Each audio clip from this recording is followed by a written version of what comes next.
What's the meaning of contemplative?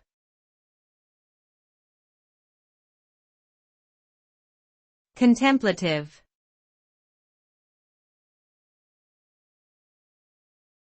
Contemplative.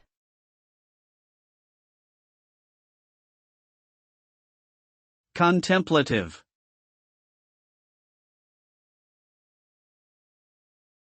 Contemplative.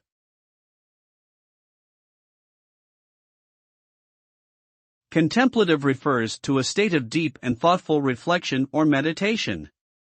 It is a state of mind characterized by introspection, calmness, and a sense of peace.